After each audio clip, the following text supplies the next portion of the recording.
잠깐 기도드리겠습니다. 저희들에게 한량없는 은혜를 주신 우리 하나님 아버지 참으로 감사합니다. 이 시간에도 이 부족한 정탄 위에 세우셨사오니 하나님께서 붙드시고 도우셔서 하나님의 뜻만 온전히 증거할 수 있도록 은혜를 더하여 주시옵소서. 모든 은혜를 감사하오며 예수님의 이름으로 기도드리옵나이다. 아멘. 최우코 목사님이 기도하시는 중에도 우리들이 마귀의 시험을 이기게 해주시라고 기도를 드렸는데, 이 시간에는 마귀의 시험을 이겨라, 이런 제목으로 말씀을 증거하겠습니다. 시험이 무엇일까요?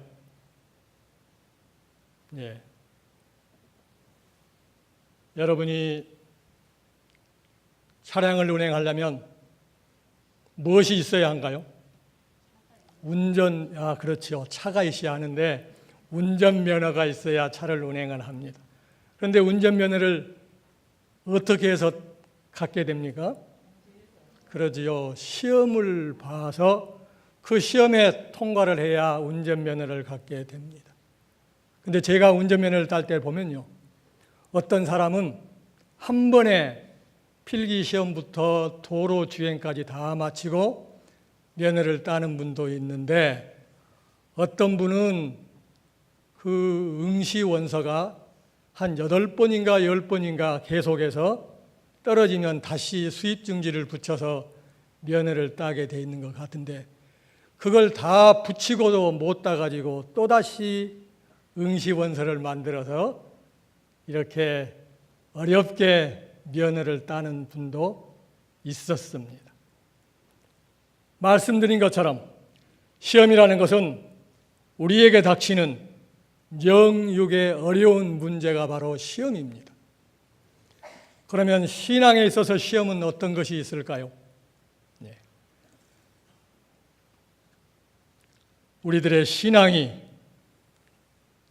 진실한 것인지, 우리들이 하나님께 충실한지, 우리 사람의 마음이나 믿음의 정도를 알기 위해서 어려운 상황이 주어지는 시련의 시험이 있습니다. 또 한 가지 시험은 무엇이라고 생각하십니까? 죄악으로 유혹하는 유혹의 시험이 있습니다. 그런데 이것이 시련의 시험인지 또는 유혹의 시험인지, 이 두 시험의 구별은 쉽지가 않습니다. 그러나 분명한 것은 하나님의 시험은 사탄의 시험과는 그 성격을 달리합니다. 하나님께서 아브라함을 시험하시려고 문제를 내셨는데요, 하나님께서 아브라함을 시험하시는 그 문제가 무엇이었던가요? 내 아들 독자 이삭을 번제로 드려라. 참 어려운 문제입니다. 그런데 아브라함은 그 시험을 잘 감당을 했습니다. 좀 더 쉬운 표현으로 한다면 아브라함은 그 시험에 통과를 하게 되었습니다. 그런데 우리가 이 시험을 만날 때 신앙의 위기에 처하게 되는 경우가 많이 있습니다. 우리에게 닥치는 시험이 믿음을 점검하고 단련시키기 위한 그런 시련의 시험이면 우리가 어떻게 이 시험을 이겨내야 할까요? 우선 잘 견디고 참아야만이 이 시험을 이겨낼 수가 있습니다. 그런데 이 시험이 사단으로부터 오는 유혹의 시험이면 이것을 또 우리가 어떻게 감당해야 할까요? 자신의 지식과 양심에 따라서 행동을 함으로 유혹에 빠지지 않도록 해서 그 시험을 이겨내야 할 것입니다. 우리 인류 역사의 실패는 첫사람 아담과 하와가 에덴 동산에서 마귀의 시험에 넘어져서 하나님의 말씀을 어기고 범죄함으로 시작이 되었습니다.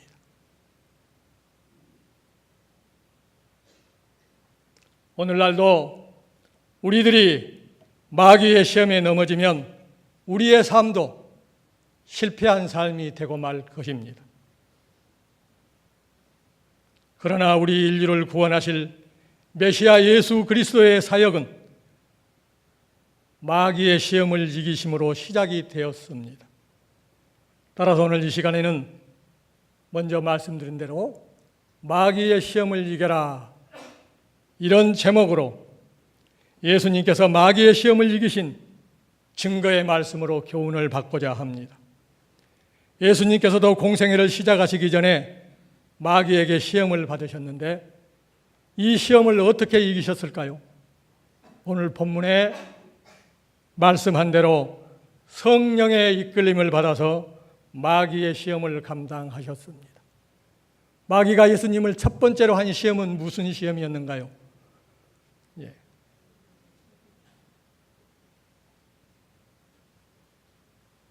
3절 말씀을 다 함께 읽겠습니다. 오늘 본문 말씀 3절.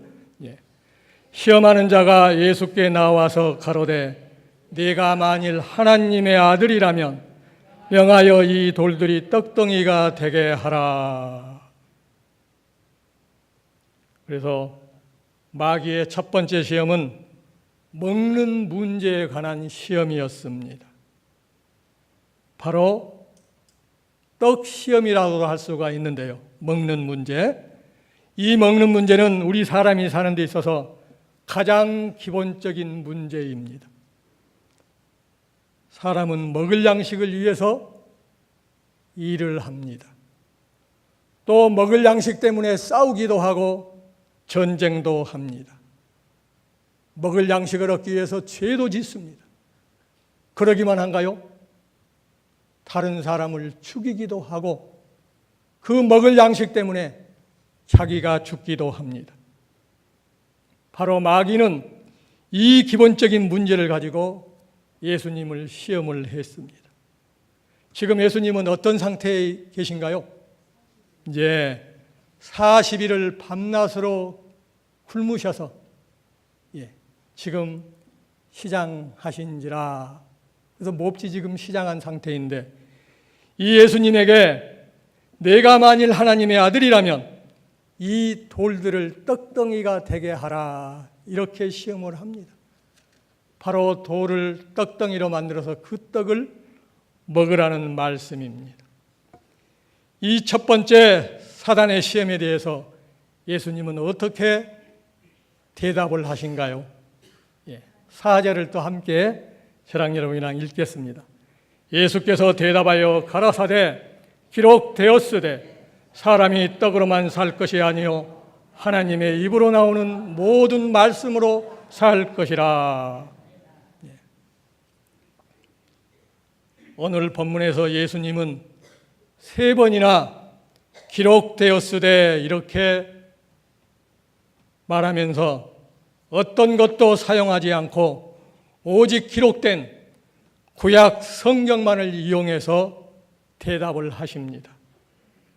이 말씀은 바로 성경 말씀 속에 마귀의 시험을 물리칠 해답이 다 들어있다는 것입니다. 마귀가 우리와 우리의 교회를 향하여 도전하고 넘어뜨리려고 할 때 거기에 대한 중요한 방책은 무엇일까요? 오직 성경의 정확한 지식뿐입니다. 성경은 실로 우리의 발의 등이고 우리의 길의 빛입니다. 우리의 신앙생활의 정확무한 법칙입니다.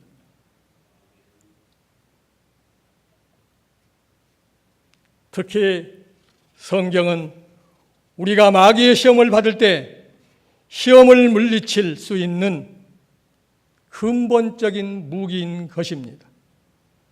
그래서 에베소서 6장에서 성도의 전신갑주를 묘사하면서 하나님의 말씀을 무엇이라고 말하는가요?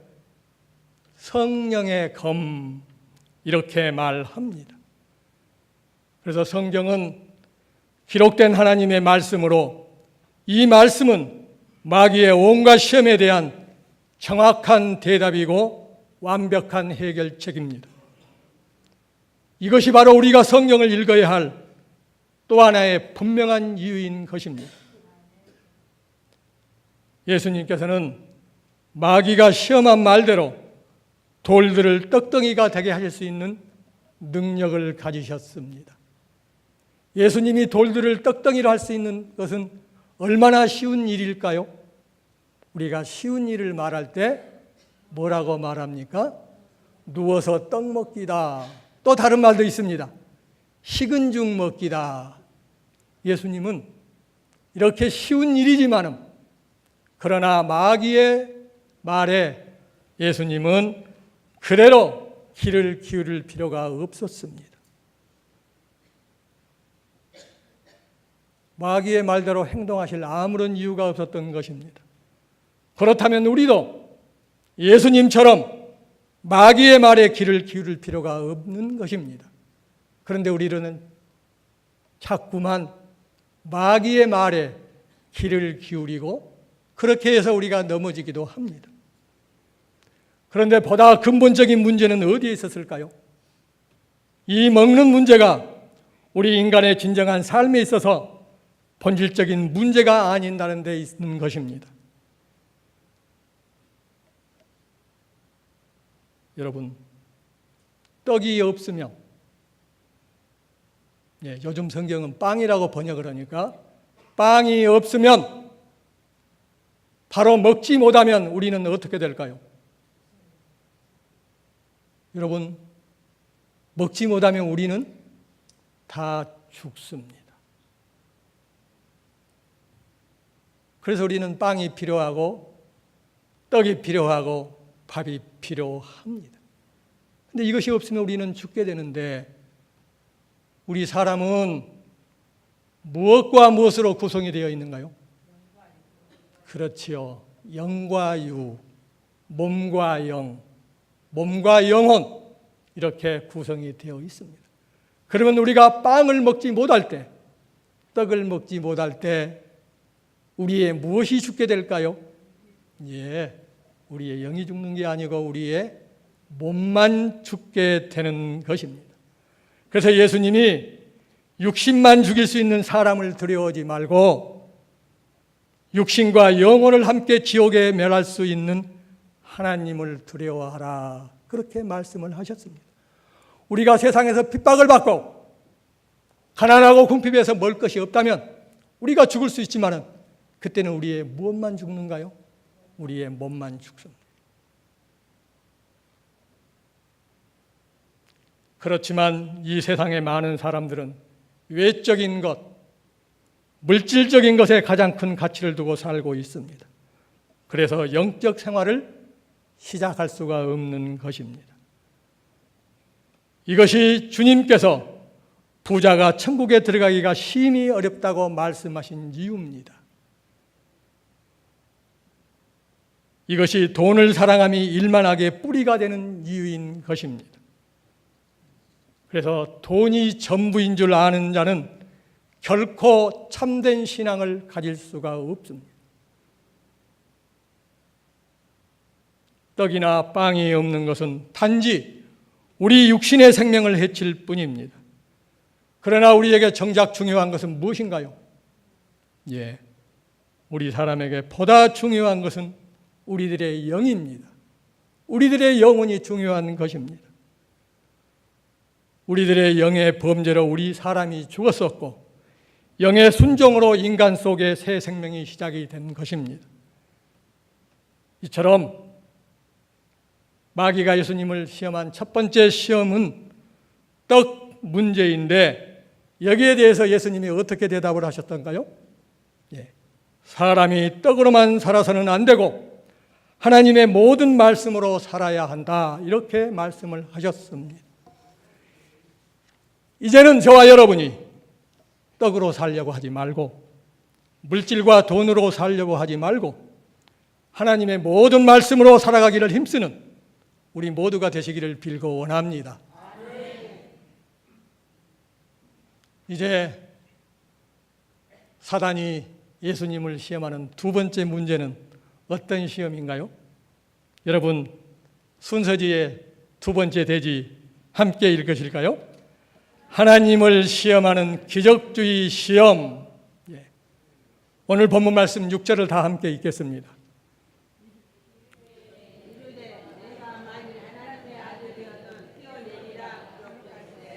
저가 너를 위하여 그 사자들을 명하시리니 저희가 손으로 너를 받들어 발이 돌에 부딪히지 않게 하리로다 하였느니라.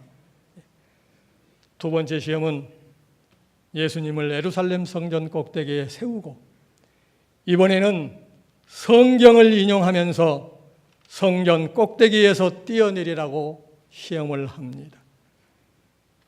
성경을 인용하는데 이 성경 말씀이 시편 91편 12절 말씀인데요. 이 시험은 종교적인 의미가 있습니다. 바로 기적을 통해서 종교적인 인기와 명예를 얻으라는 암시인 것입니다. 그런데 두 번째 시험에서 마귀가 성경을 인용해서 시험한 것을 보면 마귀도 성경에 능통하다는 것을 우리가 알 수가 있습니다. 오늘날도 많은 목사들이, 거짓 목사들이 기독교회 안에 들어와 있습니다. 그런데 그들이 거짓 목사라면 그들은 다 누구의 종들일까요? 네, 마귀의 종들이 분명합니다. 그런데 그들이 다 성경에 능통합니다. 성경을 아주 잘한다고 하고 또 성경 말씀을 가지고 또 증거를 하고 인도한다고 합니다. 그런데 중요한 것은 무엇일까요? 그들은 성경을 잘못 해석하고 잘못 적용하고 있는 것입니다. 그렇기 때문에 성경에 상당한 지식이 있는 것 같다. 이것이 그 사람을 신임할 척도가 될 수는 없습니다. 성경을 많이 알고 있다고 그 사람이 참 대단한 사람이다, 그 사람을 신임할 만하다 하는 척도가 되지 않는 것입니다. 무엇이 중요하기 때문에 그럴까요? 성경을 바르게 해석하고 바르게 적용하느냐가 중요한 것이지 성경을 안다는 것, 이것만으로는 그 사람이 신임할 만한 사람이 된다는 것은 아닌 것입니다. 그래서 디모데후서 2장 15절에요. 바울 사도가 믿음 안에서 자녀가 된 그 디모데 목사에게 내가 진리의 말씀을 옳게 분변하며 부끄러울 것이 없는 일꾼으로 인정된 자로 자신을 하나님 앞에 드리기를 힘쓰라. 진리의 말씀을 옳게 분별하라고 말씀을 하고 있습니다. 그래서 거짓 목사들이 성경에 대한 잘못된 해석을 하고 적용하는 것은 성경의 다른 명백한 말씀들에 의해서 다 반박이 되고 분별이 되는 것입니다. 그래서 우리가 성경을 읽을 때 전체적으로 읽어야 합니다. 전체적인 비달에서 부분들을 읽어야 하고 명확한 진리의 비달에서 불명확한 문제들을 우리가 이해해야 합니다. 그런데 우리가 성경을 늘 읽지 않는다면 어떻게 이렇게 건전한 태도를 가질 수가 있겠습니까? 그래서 우리는 성경을 읽고 묵상하기를 늘 힘써야 하는 것입니다. 두 번째 시험에서 예수님이 인용하신 성경 말씀은 어디에 있는 말씀일까요? 6절 다음에 7절에 함께 읽겠습니다. 예수께서 이르시되 또 기록되었으되 주 너의 하나님을 시험치 말라. 예수님이 인용하신 이 말씀은 신명기 6장 16절의 말씀입니다. 주 너의 하나님을 시험하지 말라. 그래서 우리들은 어떤 상황에서도 성전 꼭대기에서 뛰어내리는 것 같이 하나님을 시험하는 행위를 해서는 안 됩니다. 하나님을 시험하는 행위로 나타나기 쉬운 잘못된 기적이나 이적을 바라는 신비주의적인 그런 태도를 우리는 경계해야 합니다. 우리는 어떤 경우에라도 하나님을 시험하는 자가 되어서는 안 됩니다. 특히 우리는 하나님을 시험하는 방식으로 기적을 구해서는 안 됩니다. 하나님께서 이 기적을 베풀어 주신다면 분명히 하나님이 계시겠구나, 이런 생각, 이건 잘못된 태도인 것입니다. 우리는 하나님을 시험치 말고 성경 말씀을 믿고 성경 말씀대로 사는 것으로 우리는 만족해야 합니다.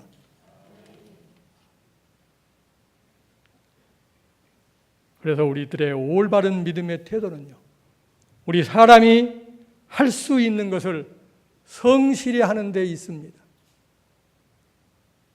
먹을 때 먹고 쉴 때 쉬면서 주의할 때 우리가 주의해야 하는 것, 이것이 우리들의 삶인 것입니다. 그래서 신앙생활은 신비적인 경험에 의존하는 생활이 아닙니다. 지극히 평범하고 정상적인 생활이 우리의 신앙생활인 것입니다. 잘못된 기적이나 경험의 추구는 주님을 시험하는, 하나님을 시험하는 죄에 떨어지기가 쉽습니다. 그래서 먼저 말씀드린 대로 이 두 번째 시험은 종교적인 인기와 명예의 문제이고, 그것은 잘못된 기적을 추구하는 것을 포함하고 있는 것입니다. 여기에 대한 대답은 무엇이었는가요? 하나님을 시험하지 말라. 그래서 우리는 종교적인 인기와 명예를 추구하는 잘못된 기적주의를 버리고 하나님을 시험하지 말고 오직 성경 말씀을 믿고 그 말씀대로 의롭고 성실하게 살아가는 우리 모두가 되시기를 빌고 원합니다. 이제 오늘 말씀 세 번째 대진을 함께 읽으실까요? 또 세상 영광을 구하여 마귀에게 굴복하는 시험. 오늘 9절 말씀을 또 함께 읽도록 하겠습니다. 가로되 만일 내게 엎드려 경배하면 이 모든 것을 너에게 주리라. 마귀의 세 번째 시험은 예수님에게요. 마귀가 내게 엎드려 경배하면, 경배가 무엇인가요? 절하라는 얘기지요. 경배하면 천하 만국과 그 영광을 너에게 주겠다는 것입니다. 예수님께서 세상의 모든 권세와 영광을 보여주면서 네가 만일 내게 절하면 이것들이 다 네 것이 될 것이다, 이렇게 말했습니다. 그런데 마귀가 세상의 모든 권세와 영광을 우리에게 줄 수 있을까요? 없습니다. 그런데 하나님이 허락하시면 또 그럴 수도 있습니다.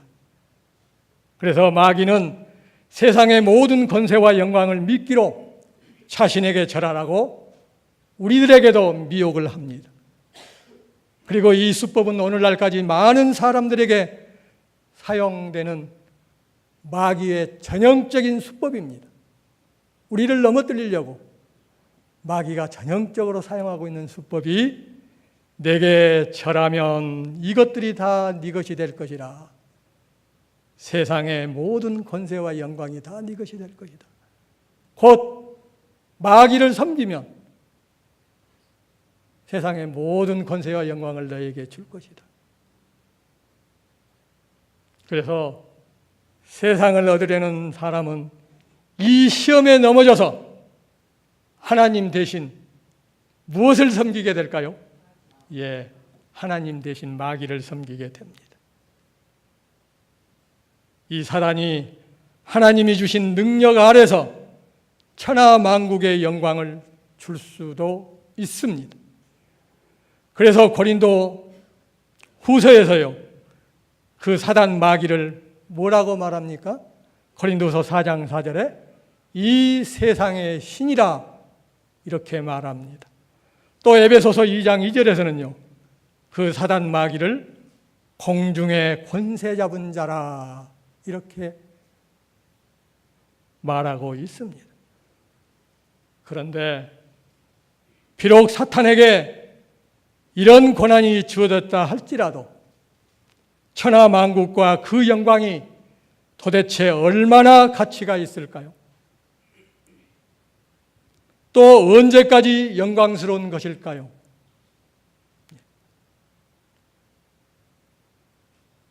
이것들은 이 세상이 존재하는 동안만 존재할 것입니다. 이 세상이 하나님의 심판대 앞에서 불타버릴 때 그 모든 것들은 어떻게 될까요? 다 불타 없어지고 허무하게 될 것입니다. 그래서 이 세 번째 시험에 대해서 예수님의 대답은 무엇인가요? 10절을 함께 읽겠습니다. 이에 예수께서 말씀하시되 사단아 물러가라 기록되었으되 주 너의 하나님께 경배하고 다만 그를 섬기라 하였느니라. 우리의 경배 대상은 누구일까요? 우리의 경배의 대상은 오직 성삼위일체 되신 하나님뿐이십니다. 그래서 10계명의 1계명과 2계명은 뭐라고 말씀하고 있습니까? 요즘에 쉽게 번역을 하면요, 너는 내 앞에 다른 신을 두지 말라. 하나님 앞에 우리가 다른 신을 두어서는 안 됩니다. 두 번째 계명은 무엇인가요? 우상을 섬기지 말라. 그래서 우리들이 섬겨야 할, 우리들이 경배의 대상은 오직 성삼위일체 되신 하나님뿐이십니다. 1계명과 2계명의 말씀은 하나님만 섬기고 절대로 다른 것을, 하나님 외에 다른 것을, 우상을 섬기지 말라고 분명하게 말씀하셨습니다. 성경이 증거하는 대로 인류 역사에서 대표적인 죄가 무엇일까요? 많은 죄가 있는데 가장 대표적인 죄는 바로 우상 숭배와 음란입니다.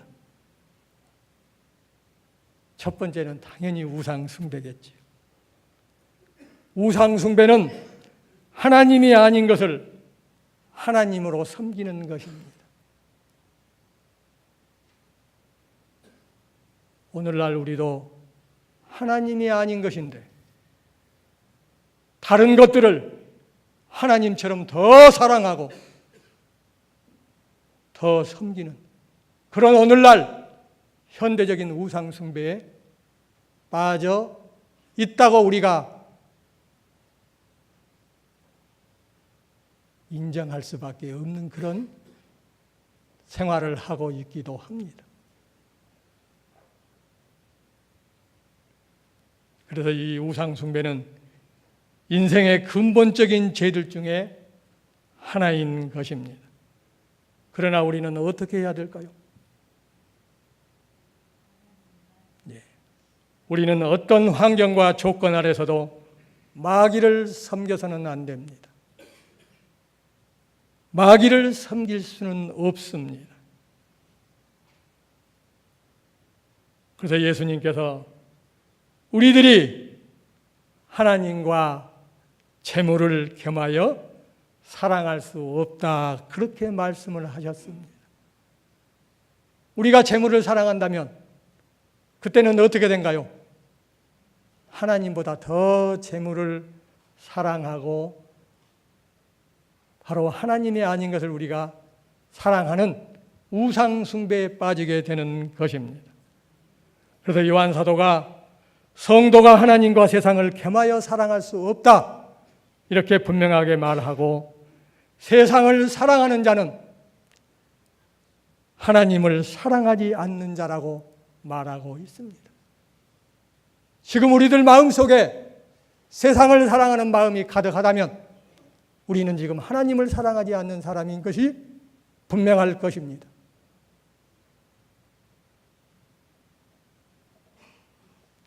우리가 비록 마귀를 직접적으로 섬기지 않는다 할지라도 마귀의 권세 아래에 있는 이 세상을 사랑한다면 넓게는 마귀를 섬기는 자가 될 것입니다.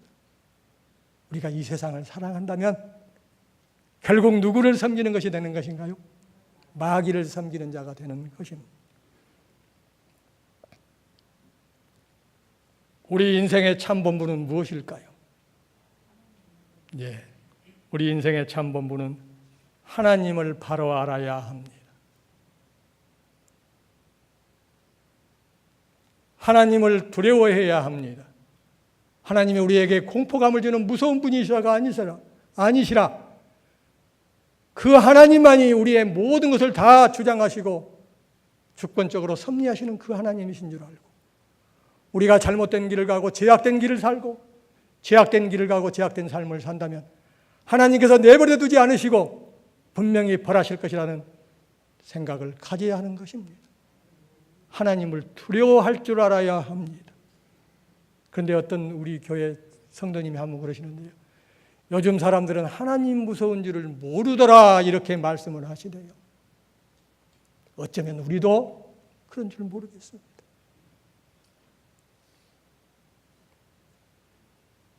바로 우리는 하나님을 바로 알고 하나님을 두려워하며 하나님만 섬기는 것, 이것이 우리들의 본분, 우리들의 인생의 본분인 것입니다.